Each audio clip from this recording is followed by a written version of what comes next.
Autodesk 助手利用 Autodesk AI 提供智能貼合情景嘅指引。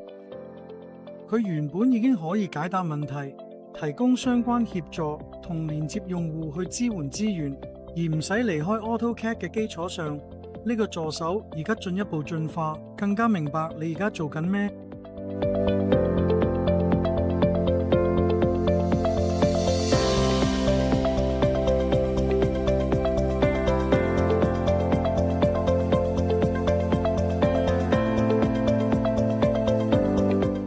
隨住 Model Context Protocol 簡稱 MCP， 佢引入 Autodesk 助手，而家可以解讀圖紙嘅情景同用戶嘅意圖，